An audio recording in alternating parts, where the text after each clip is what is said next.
ABC Listen. Podcasts, radio, news, music and more. Hello and welcome to Conversations. This year, Conversations is 20 years old, and so we've been digging through the archives and picked out some favourites. Today it's my conversation with marine ecologist and entrepreneur, Pia Winberg. And just a heads up, Pia's story is fascinating, but some parts of it are not for the faint-hearted. When Joseph Banks arrived on the east coast of Australia, he saw these chains of bobbly seaweed on the beach, and he'd never seen seaweed like that before. So he typically gave it the grand name of Neptune's necklace. Of course, Aboriginal people had been using seaweed just about forever, for medicine and for food. Rachel Carson, the woman who wrote The Silent Spring, wrote lovingly about seaweed. She said that the sheets looked to her like little pieces of brown, transparent plastic cut out of someone's raincoat. Pia Winberg is a marine ecologist, and she believes in the potential of fast-growing seaweed to provide nutrition to a hungry world. And she's travelled all over the world to see how seaweed can clean up damaged underwater ecosystems. Earlier this year, Pia suffered a shocking accident, and it nearly killed her. The accident has given her new insights into her research. And just a heads up, we're going to be talking about seaweed sex, and it's surprisingly racy. Hello, Pia. Hello, Richard. Maybe we need to rebrand seaweed, call it sea silk or sea ribbons or something like that. Rebrand the thing. What do you reckon, Pia? Oh, I've heard of many suggestions, but I've not heard sea silk, and I really like that, Richard. I'll put that one in my memory. Put that one in the memory. What are the dietary benefits of seaweed? Seaweed provides a new crop platform, I'd like to say, for human nutrition. You know, there's a lot of things that we're missing, and some of the key components of seaweed that we can use to put back in our diet are things like trace elements from the ocean. You know, we wash out all the trace elements from soil on land, but where do they end up? In the ocean.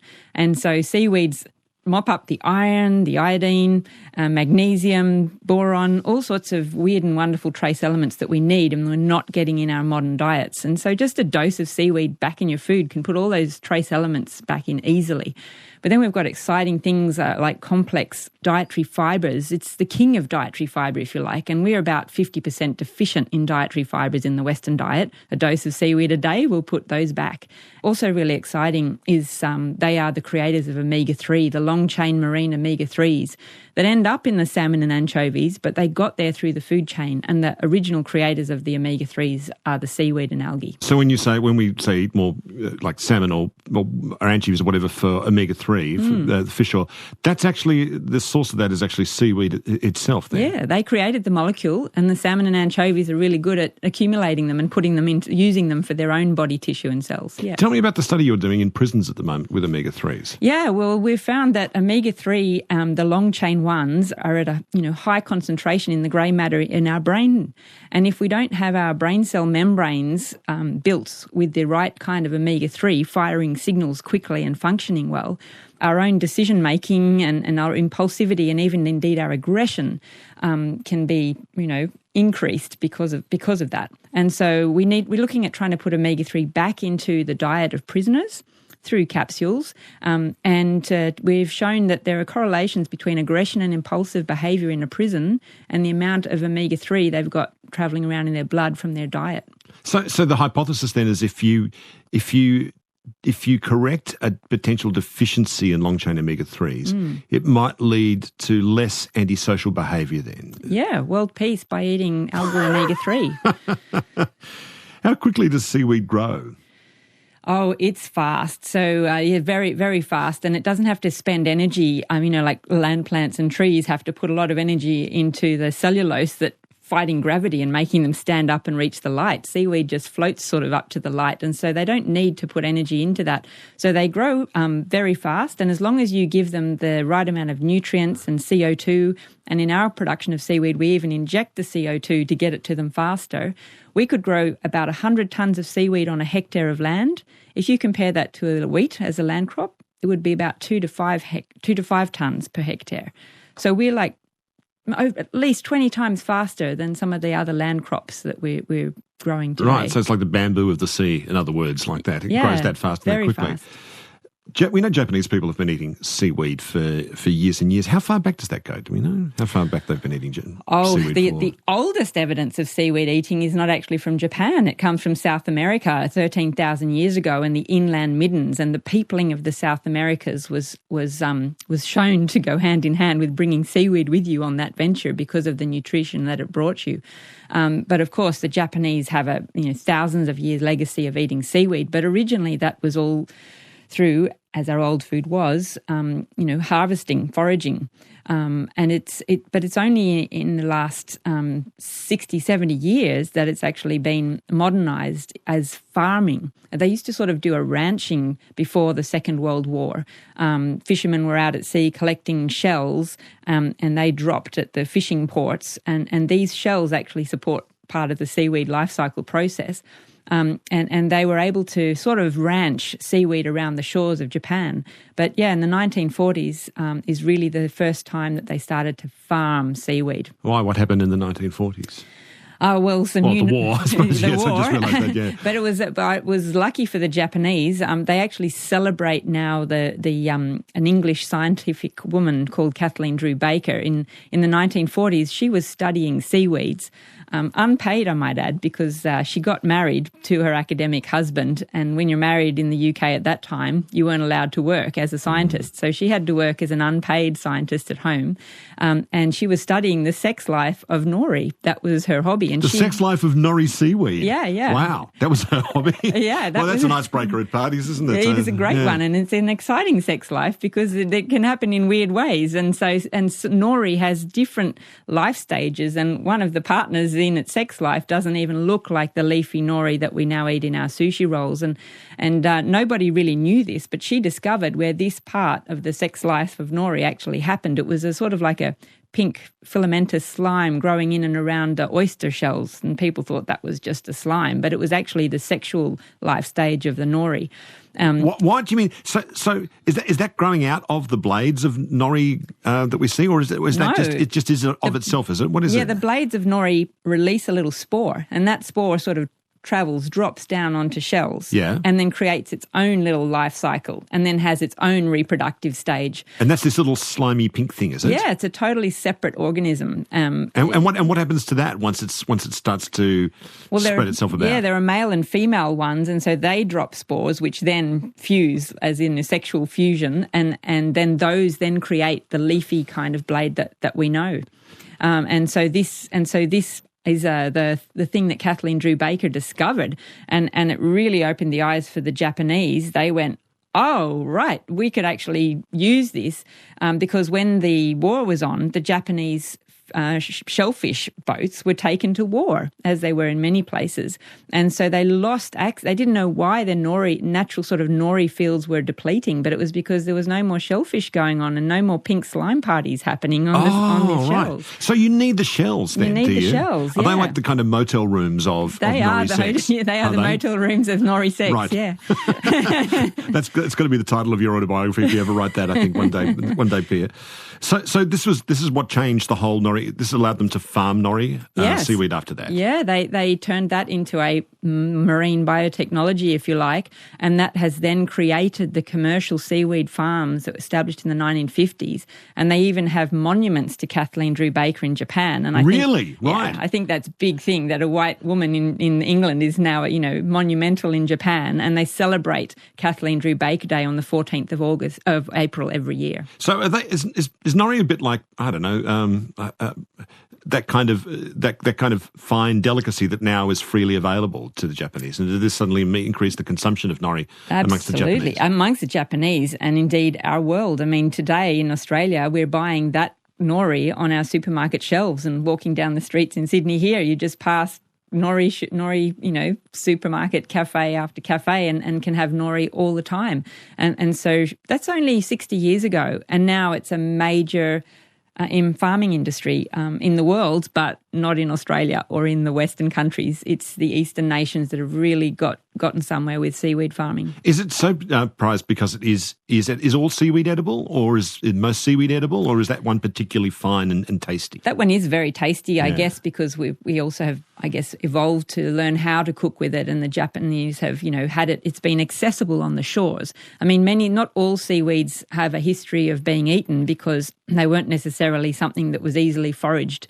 But there are many seaweeds. Not many of them are that toxic. There are some that have got some antiherbivory compounds that you wouldn't want to eat, but most seaweeds are very edible. However, the dose depends on the species. So some seaweeds like kombu, people would have heard of, is so high in iodine that you couldn't even eat a gram a day without overdosing your iodine levels for the day, which is ironic because we're deficient in iodine, but kombu is so potent in its iodine concentration that we just need to be very careful how we dose it. And that's why it's important that we understand seaweed as we bring it into the Western food stream so that we're knowing which species, how to dose them, and for what nutritional value they provide, because they're more diverse than land plants. So when people say seaweed's good for you, that's like saying plants are good for you. Yeah, but if you eat a banana versus, a tobacco leaf, they're going to impart very different properties. I never thought of eating tobacco leaf before. We know that there are parts of the world where large populations suffer from iodine deficiency, and typically they're inland. Are there governments and countries that are using seaweed now, and nori and other kinds of seaweed, to address iodine deficiencies in their own populations? I will controversially claim that China is fueled by seaweed. Really? They consciously developed seaweed farming industries to provide iodine as fortification for their population. Their soils are very deficient in iodine. And they knew that iodine, there's a centuries-old literature stating iodine is important for the brain, seaweed is important for the brain and for our functioning, general hormonal functioning.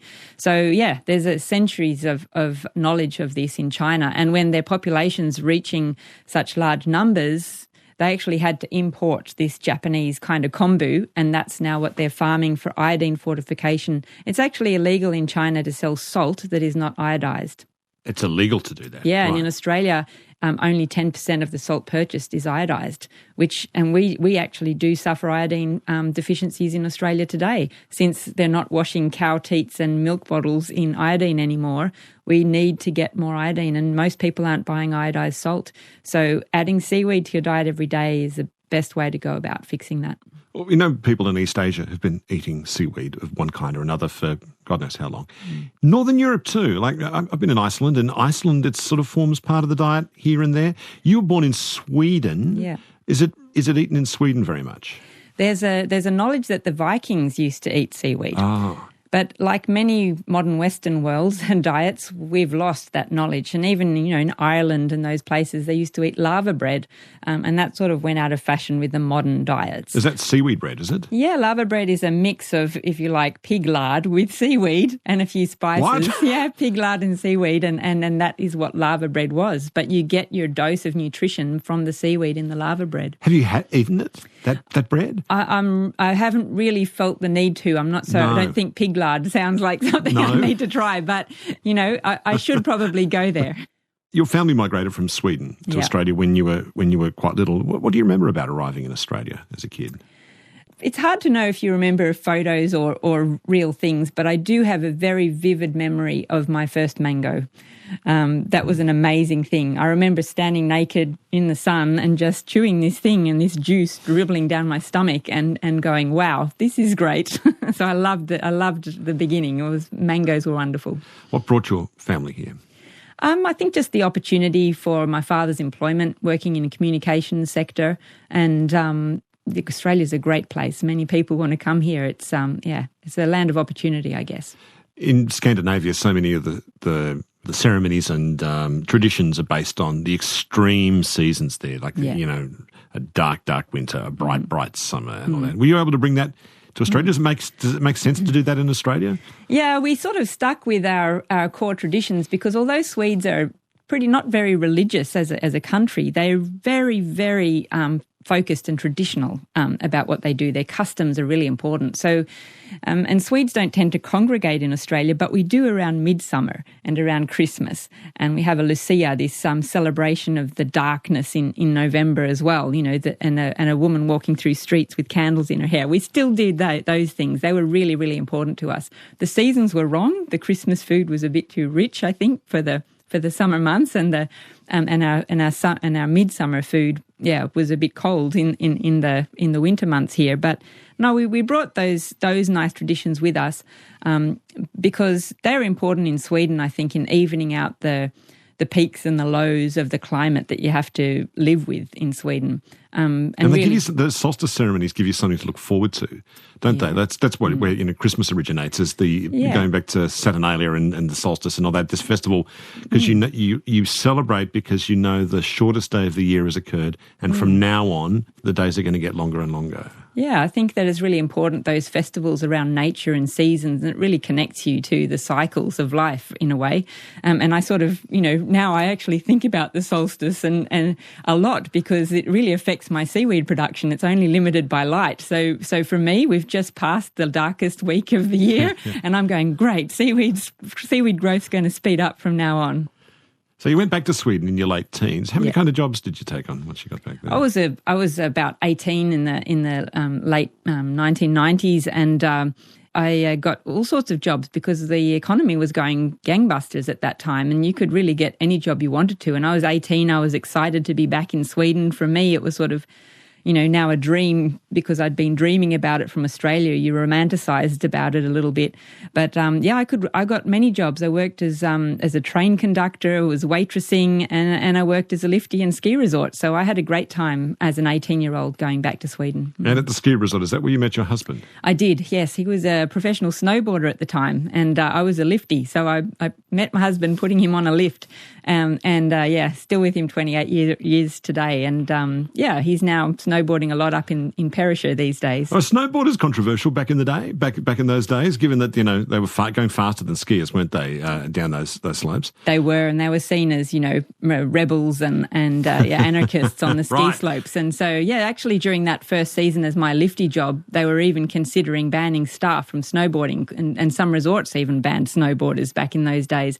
And so it was pretty controversial back then. But, today Australia prides itself on some of its snowboard champions in winter sports. And, even small towns like Ulladulla, where I come from, are excelling in that area because of the surfing culture. So how did you become involved in marine science?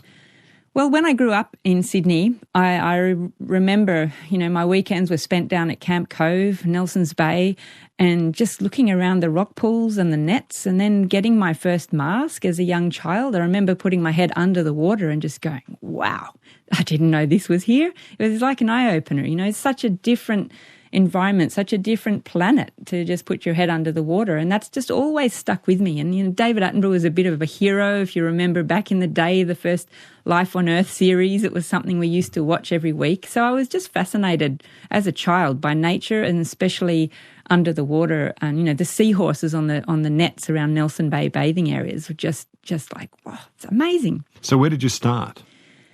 Well, I started, when I went back to Sweden, I probably, I took my diving certificate there as an 18-year-old under the ice, actually. Oh, really? You can do that? Yeah. It was a weird... Oh, my God. That's terrifying to me. That really is. Yeah, it was in December, so there's ice. So you've got to dive with ice and under ice. And they didn't really have much of a choice. And so, it was very cold, and a bit ironic that I'd grown up in Australia dreaming about marine life and then doing my diving certificate as an 18-year-old under ice in Sweden. But that's where it started, and you sort of to sort of focus on doing the science. And then what do you see under the ice there? Was there anything swimming around there? Fish, sea lions, or not much seals? At all? No, there was just clay holes and a little perch. I remember one fish, and it was very cold. So it was more about the experience, I guess. But then since then, I've been diving up above the Arctic Circle in Lofoten in Norway along the fjords, and they are amazing. The visibility in those fjords, even though they're icy cold at 4 degrees down the bottom, they are incredible. You could see a kilometre, it feels like, in diving in Norway. Oh, that crystalline water. Yeah. So in your research, you went to Sri Lanka to do some research. What took you there to Sri Lanka? Well, the research I was doing in Stockholm, I really wanted to do the marine science side of things, but I worked in the Department of Systems Ecology. And in Sweden, that was just linked to a lot of the global cycles and what's happening on the planet and in the oceans and water and nitrogen and all the cycling and where are our big climate global problems. And what became evident is that aquaculture was having this massive boom in the latter half of the 1900s. It was known as the Blue Revolution. Aquaculture was just springing up everywhere. This is the future of fish production because the peak fish was being experienced. There wasn't wild fisheries happening much in the oceans at increasing rates, so to speak. And so aquaculture was promising. You know, there were investments by the World Bank in developing countries to get aquaculture going.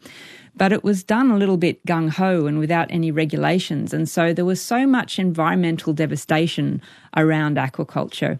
And not only environmental devastation, but that also then hit back on the economies where these were being developed. So you can imagine the World Bank invests in something, this is your future. It lasts for a few years until it kills itself by polluting itself. And then the industry collapses and all the jobs and the poverty that follows in a country that was relying on this as its future was devastating. And Sri Lanka was but one of those countries where this was happening. So what was the environmental devastation being caused by these fish farms and prawn farms and the like? Well, it depended on where they were, but they were pretty much in different ways everywhere. But in Sri Lanka, the tiger prawn farms were being built, even on land the developers didn't own, but just ploughing through mangrove forests and building prawns on the coastline and then pumping all the sewage out in the lagoon, which is the source of the water that you grow your prawns in. It's a bit like we pump our sewage out in the sewage and we just pump it back directly through the tap. It doesn't work.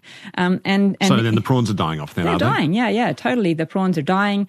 Same thing happened in Chile, but it wasn't in mangrove forest. They're putting big salmon cages out at sea built on the Norwegian success of the salmon industry, but they're doing it in these overpopulated fjords, and the salmon are just chewing up the oxygen and pumping out urea and poisoning themselves and getting sick. And it was starting to employ, 30% of communities in Chile's coast. And you can imagine that when the salmon industry collapsed in just a couple of years because of it was killing itself, those economies just suffered excruciating consequences.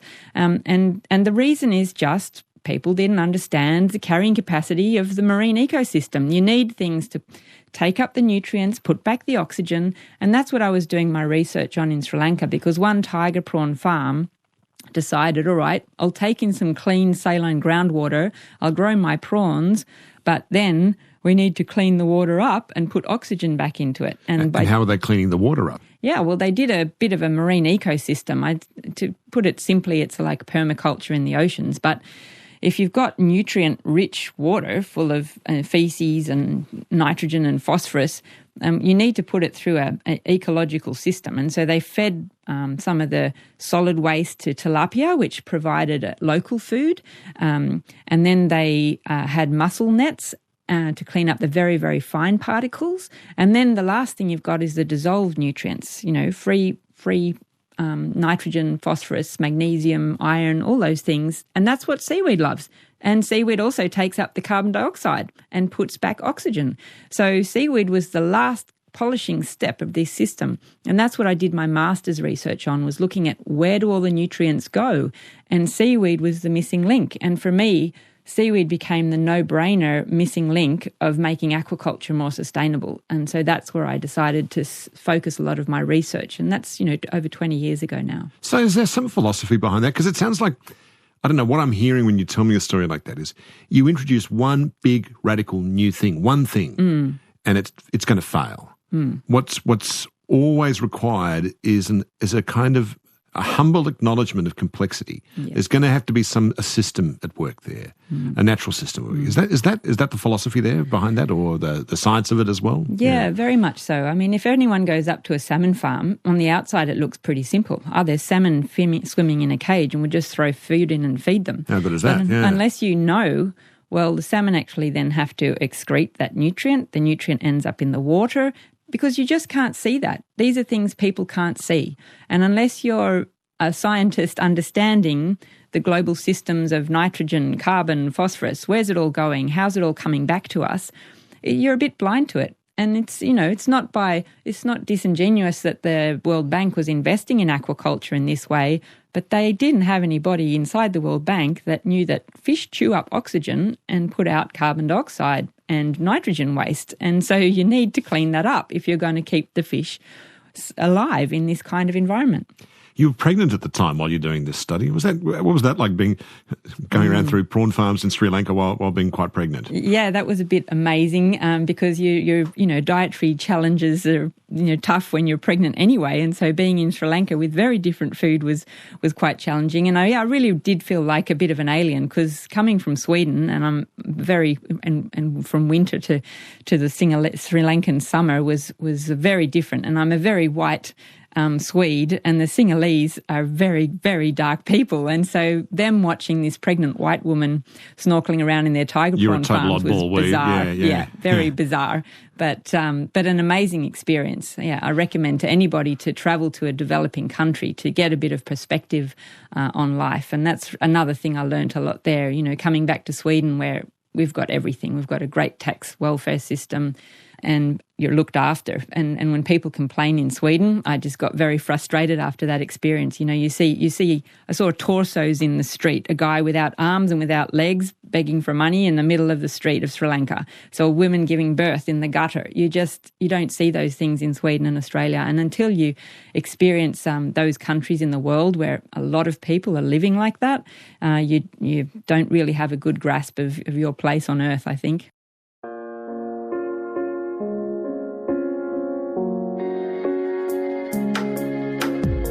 Podcast and broadcast. This is Conversations with Richard Fidler.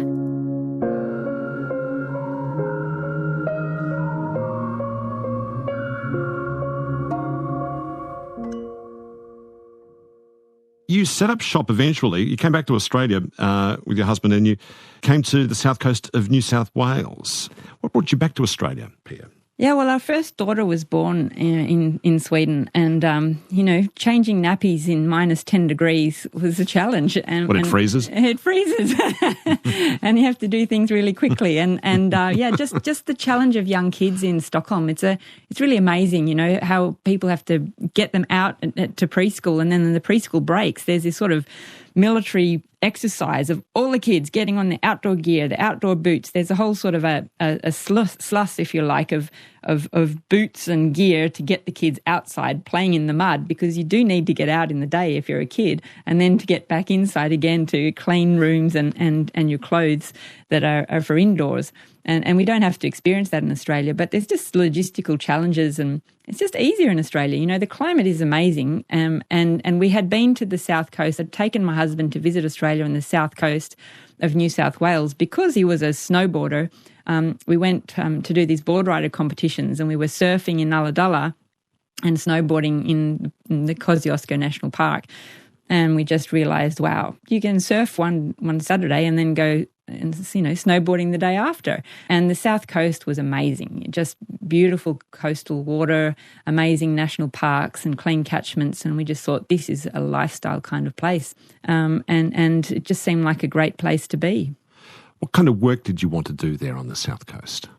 I was really keen to get into the marine side of things, but I was prepared to do, anything to live in this great environment.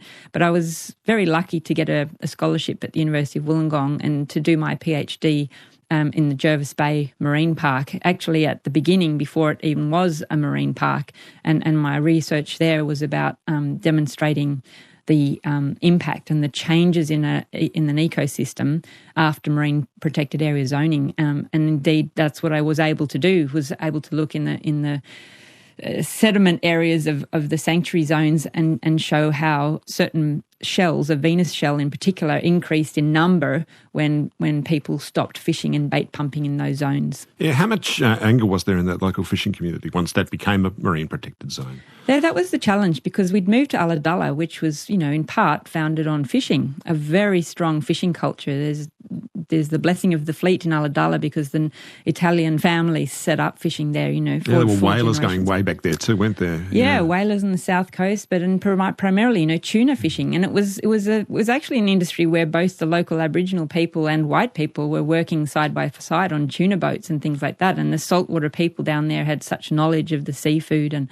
it's a big part of the culture of that area. And so I could feel it as a citizen of this community that the fishing industry was hurting because they were being, capped and even paid to stop fishing because the fishing numbers were in decline, and now marine protected areas are coming in. And there's this sort of this not good communication between why we're protecting and why we can't fish anymore and what are the solutions. It's sort of stop fishing, put in marine parks, okay, and then we sit here working on what?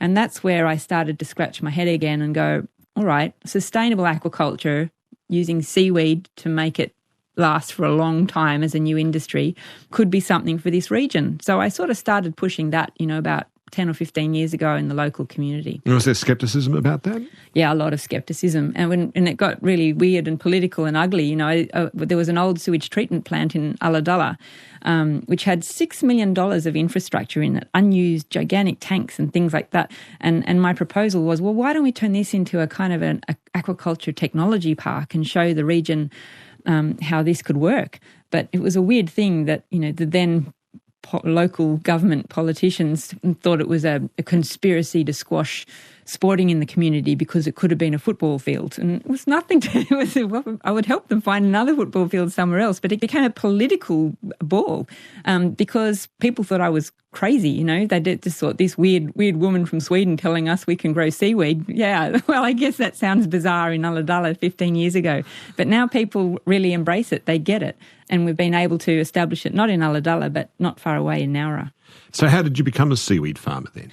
Well, I ended up becoming an academic at the University of Wollongong that had a Shoalhaven campus. I have a Shoalhaven campus, and I was running the Shoalhaven Marine and Freshwater Research Centre there for about 6 years and kept on the idea of growing seaweeds and got funded by government to do research in which seaweeds in Australia would make sense. What's a strategic map for Australian seaweed to be developed because we're starting from scratch.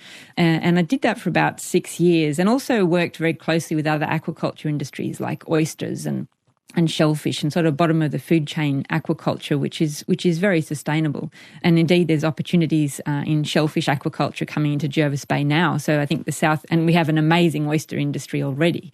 So I think the south coast is set for a great future in sustainable aquaculture as one of its future industries. Is it creating jobs as well? Because it's a high unemployment area, that part of the world. That's the irony. It's an amazing place with such high unemployment. We've had some of the highest youth unemployment in Australia even, with 5 generations of unemployment in Nowra. We have in Nowra 12% Aboriginal people, and in some of their communities there's 85% unemployment. And what really gets me upset is that of the fisheries offences in prisons, 80% are Aboriginal people, many of them saltwater people from the south coast and Jervis Bay. And yeah, it's just very frustrating to see that dysfunction and the loss of that saltwater connection that they can't touch and use anymore. And so this is a real opportunity for Aboriginal people to be involved with a new industry, and I make sure I work closely with them to try and make this their opportunity as well. So what kind of extract? You're making some kind of seaweed extract from this farm as well? Yeah, that's right. The seaweeds are great as a food on their own, but they also hold all these unique molecules that are very different to land molecules. And the seaweed that we grow in particular has a gel. You'd be aware of other gels in seaweed like alginate and carrageenan and agar. But the kind of gel in our unique Australian seaweed and this green one, it actually mimics very closely the gel that joins our own skin cells together, our own human tissue. And so when we now extract this gel from our seaweed, purify it to a very high grade, and we can now do 3D printing with it with human cells in it, we can actually recreate the foundations of human tissue because the cells recognise this extract as their own connective tissue. They attach to it and they start producing collagen and all the other things that build up skin tissue. And so we're at the very early stages of being to recreate human tissue using seaweed gels from our particular seaweed.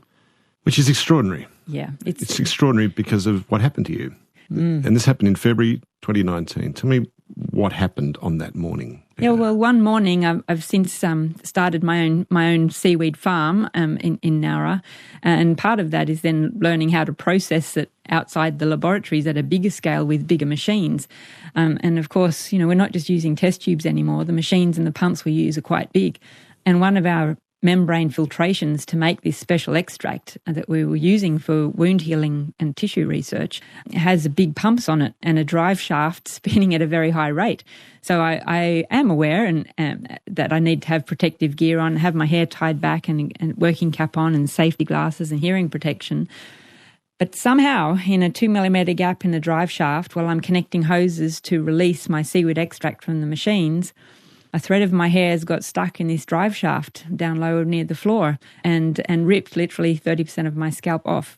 Do you remember that happening? I remember bending down to attach the hoses to the machine, and then my memory stops. It's like my brain has just done a little bit of a rewind to everything was nice and calm and safe and wonderful, and then I suddenly lost my memory. But then I remember becoming conscious again and thinking, why is my head stuck to this drive shaft? I didn't have pain or fear or trauma.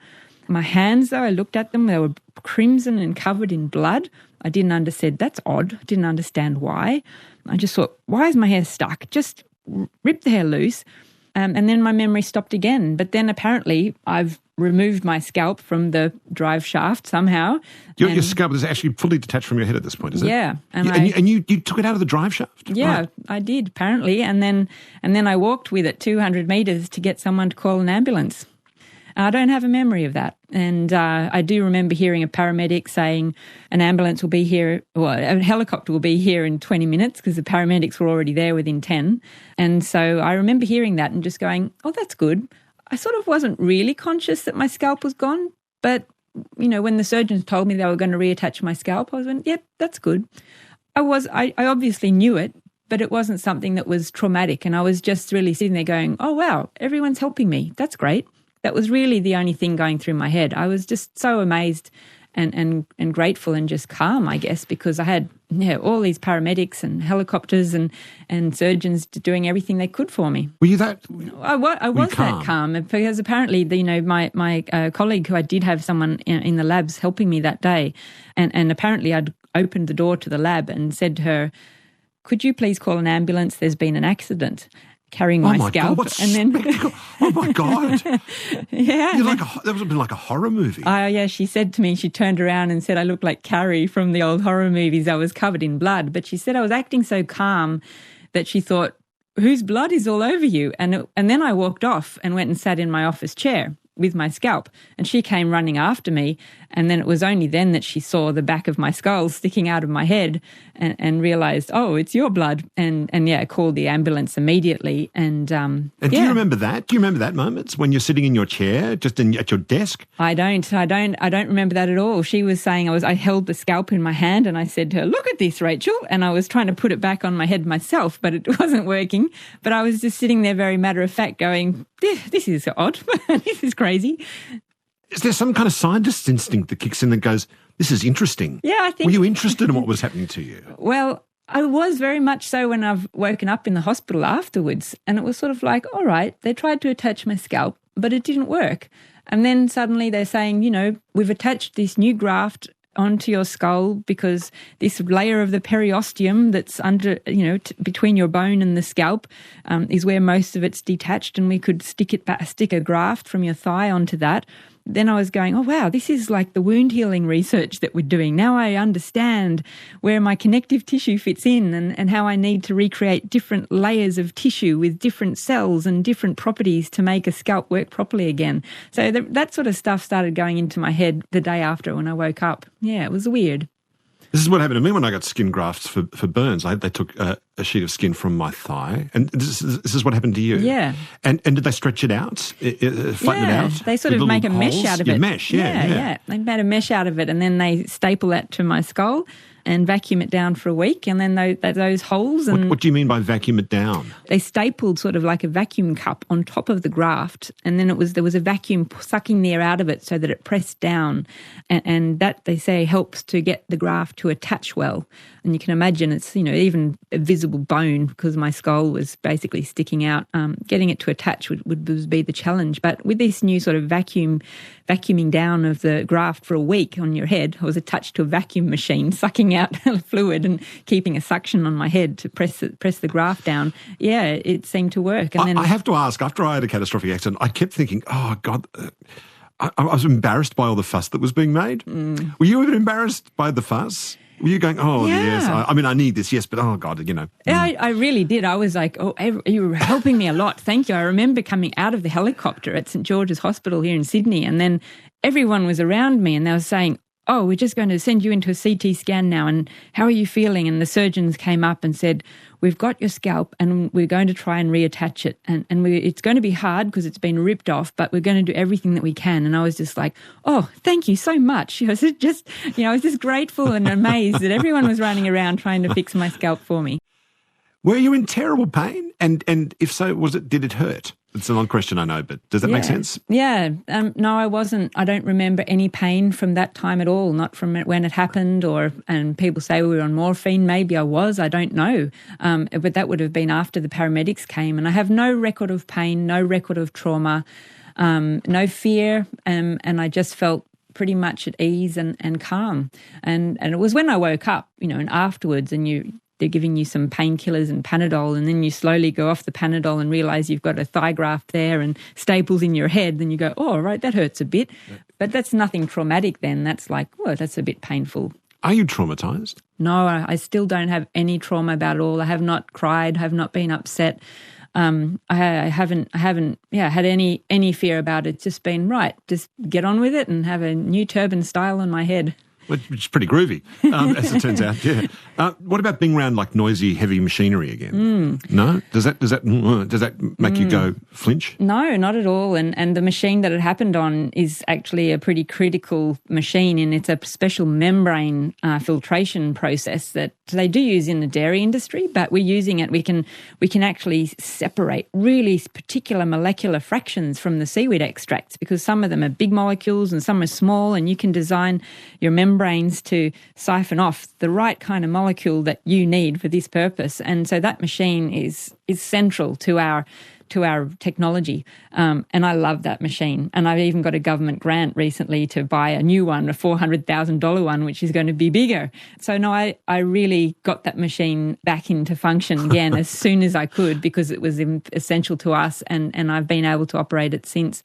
And I just feel like it's, I'm not fearful of it. I recognise that's where the accident happened. We just make sure now that there's not even a 2 millimetre gap between the shields on the pumps and the drive shafts.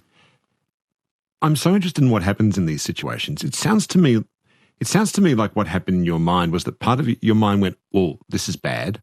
I'm going to walk out of that room in my head and go to another room and watch it through the window. Yeah, it could be like that a little bit. I've tried to just think, I was stuck to the drive shaft with hair that was sort of still on my head or not. And I'm trying to remember seeing my scalp, but I just can't see it, and I know that I was carrying it and doing these things, but it's totally eliminated from my mind. And I think about that when you hear about people with amnesia and stuff like that's a sort of amnesia, but it's also somehow a selective amnesia that I think my own body said I really don't need to fret about that. And I don't think in those circumstances fear or screaming or crying or something like that, it wouldn't have helped. So I think as a survival instinct, you just go, right, what do I need to do? I need to do this to survive. And probably that's what's happened. And you just break it down into that sort of, basic survival instinct when it's that critical. Given that your scalp's been replaced with some flesh from your thigh, will hair grow back there one day? No, it won't. So I've now got a very nice, I call it the cardinal patch on my head, an old monk style of hairdo. But what has happened a few weeks ago is if they've now inserted around my remaining scalp, because that is skin on bone, and my surgeon lovely guy says I'm still young, so I should look at getting some scalp back over that section. They're going to try and expand the tissue that I still have with hair on it so that it stretches and stretches over 3 months. I'll look pretty funny with balloons in my head for the next 3 months. But in October, hopefully, I'll be able to have that pulled over and replace the graft. And that gives me full thickness scalp again, because I realise now how much you bump your head every day. You know, whether you're wiping out a shelf in the refrigerator or doing something at the farm or opening the boot of the car, you bump your head a lot. And unless I'm wearing a bump cap, which I've now discovered there are bump caps all the time, it will actually just be a bit of a challenge. So I'm very lucky that they're going to try and replace actual scalp tissue with hair from my existing scalp. It'll be stretched back over, but over a 3 month period. It sounds like you're really grateful for the treatment you've had. I am. I just You feel don't sound like angry it's at all amazing. by the No. accident. No, I'm not. And I feel just, so lucky, one, to be alive, two, for the medical care that we get, and after seeing people giving birth on the streets of Sri Lanka and then seeing 4 ambulances and a helicopter fly me to surgery and surgeons working 6 hours to reattach my scalp, you just feel like overwhelmed with gratitude that you're here, and wow, they're even going to try and fix it and replace it. And it's an amazing turn in life, and mine is minor compared to what many people have to put up with. It was a very dramatic event, but gives you some perspective and humility for sure. Yeah, this was all like 4 or 5 months ago, wasn't it? Yeah. And here I'm back at work, and it's like onward and upward, isn't it? Onwards and upwards, and now I can really talk to the wound healing. I'm one of the few that has skin in the game, I say. You certainly do. So the wound healing stuff, are you slathering that on your head at the moment? Or? Oh, definitely, for sure, yeah. As soon as the bandages were off, I'm putting my skin cream and skin extract onto it every day, and I still do that, and that's healed up really well. And I'm lucky I had some seaweed skincare on standby for my graft, aren't I? Wow, what an amazing story. It's been so lovely to speak with you, Pia, and thank you so much. Thanks, Richard. Since our conversation, Pia has had 6 reconstruction surgeries, and seaweed gels have, not surprisingly, played a large part in her healing. We'll put the details on our website. Conversations. 20 years of standout stories. This is comedian Bill Bailey, recounting the story of when he was in China on a family trip and he bought an owl. We were travelling through China, myself and my family, on a holiday, not work-related, and there was a restaurant we were taken to. And in the restaurant, along with all the usual things of prawns and crabs and crustaceans, were some oddities which were clearly not the normal things you see in Chinese restaurants. And there were civet cats, a giant salamander, which is on the CITES endangered list. These were things offered for sale to eat.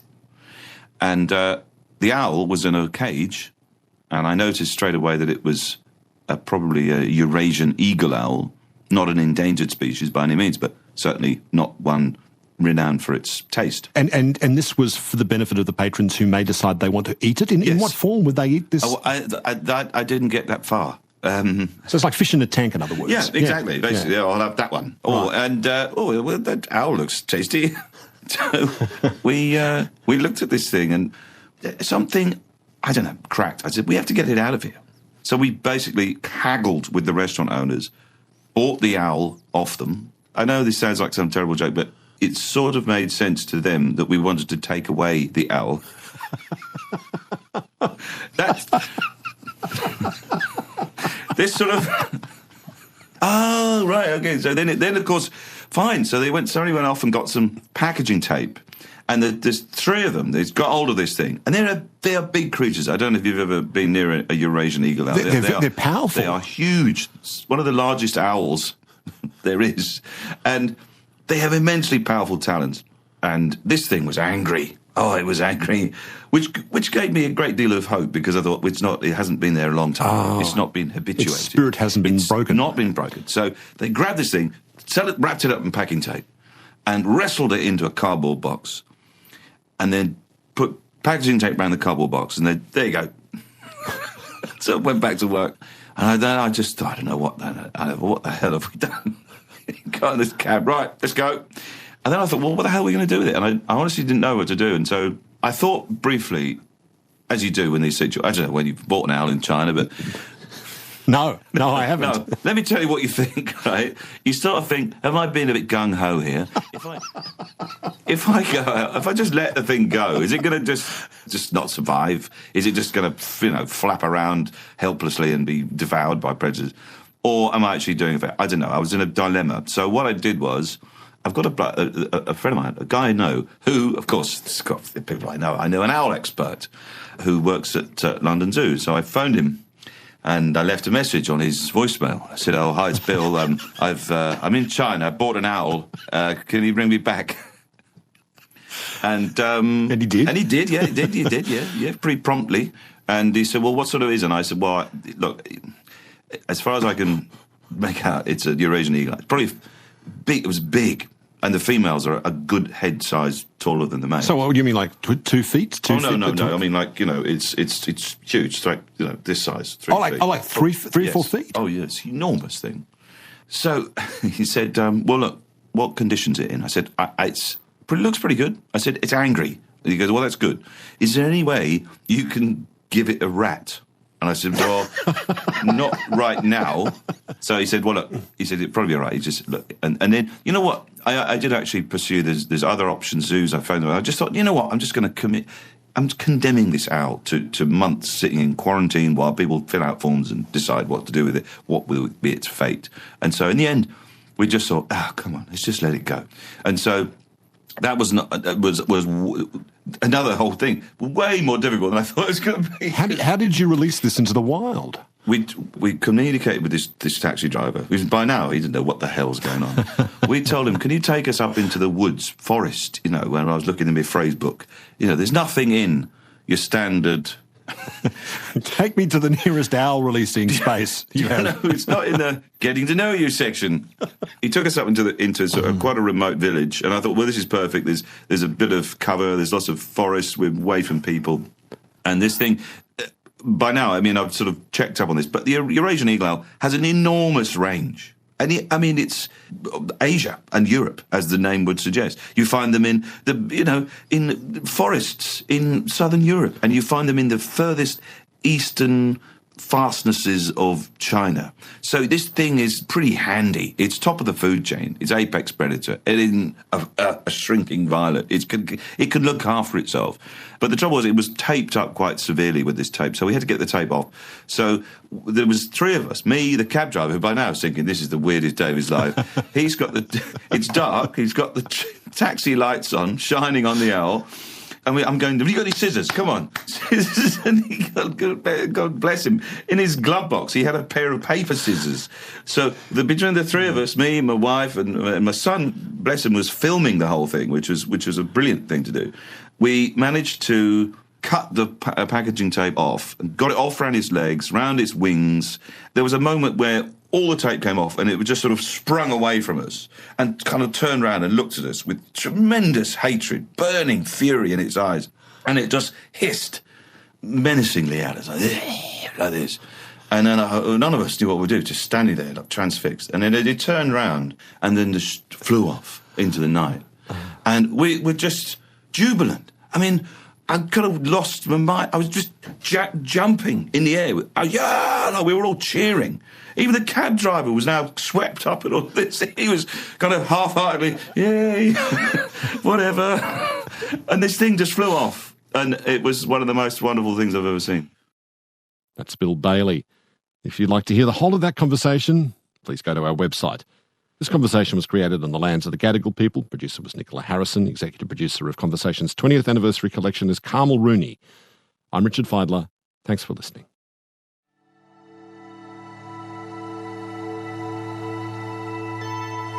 You've been listening to a podcast of Conversations with Richard Feidler. For more Conversations interviews, please go to the website abc.net.au/conversations.